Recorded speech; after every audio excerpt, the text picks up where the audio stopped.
जादुई तोता। एक छोटे से गांव में एक गरीब परिवार रहता था। उस परिवार में रामू और उसकी बीवी सीता उसके बेटे चिंटू के साथ रहते थे।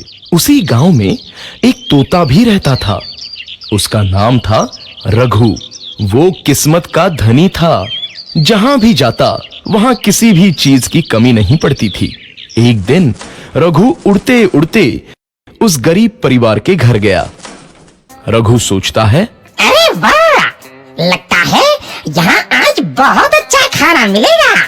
मैं पेट भर के खाऊंगा। वो एक कटोरी में रखे अमरूद देखता है।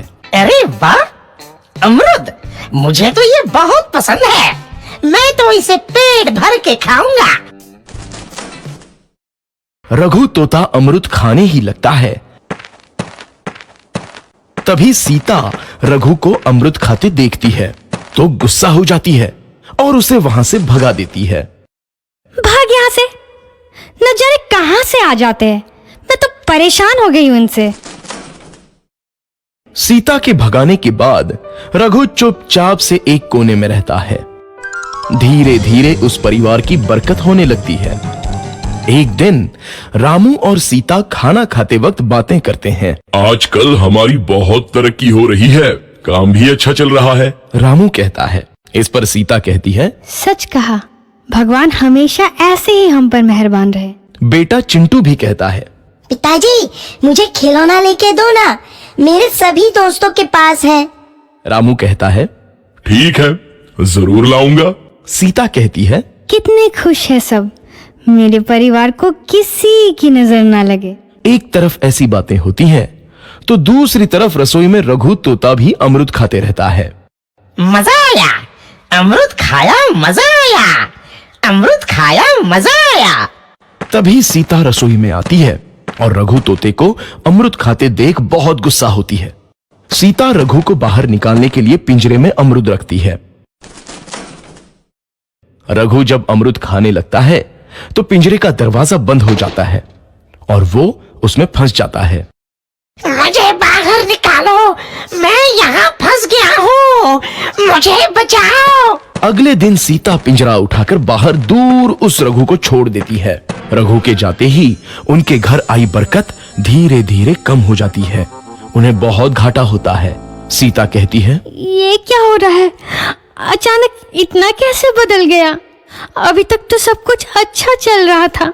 रामू कहता है, लगता है भगवान हम पर रूठ गए हैं। चिंटू भी कहता है, लगता है अब मुझे खिलौने भी नहीं मिलेंगे। और वो रोने लगता है और बाहर चला जाता है। कुछ दिन बाद रघु तोता फिर से उस घर में आता है। वापस आया, मैं वापस आया, अब मैं जमकर अमरूद खाऊंगा। रघु सीधा रसोई घर में चला जाता है और अमरूद खाने लगता है। कुछ देर बाद सीता रसोई में आती है और रघु को देख कहती है, एक तो घर में पहले से इतनी दिक्कत चल रही है और ऊपर से ये तोता मुझे और परेशान कर रहा है।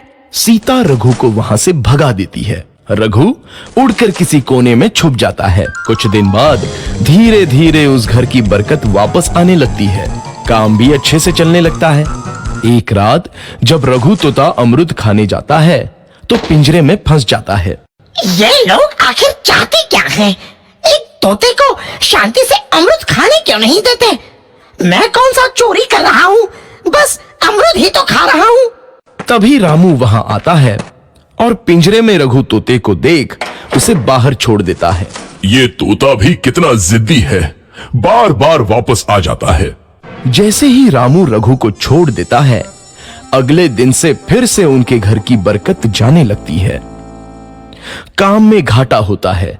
किसी को समझ नहीं आ रहा था कि ऐसा क्यों हो रहा है। रघु तोता घर आता है तो अचानक बरकत आती है और जब रघु तोता को बाहर निकालते हैं तो बरकत चली जाती है। एक दिन सीता रघु तोते के घर आने और बाहर जाने की स्थिति पर नजर रखती है। ये तोता जब भी घर आता है तो घर में बरकत आती है और जैसे ही ये घर से बाहर जाता है तो उसी के साथ बरकत भी चली जाती है। कहीं ये जादुई तोता तो नहीं है? अगली बार जब ये तोता घर आएगा तो मैं इसे कहीं नहीं जाने दूंगी। सीता रघु का बहुत इंतजार करती है लेकिन रघु तोता दोबारा उस घर में कभी नहीं आता।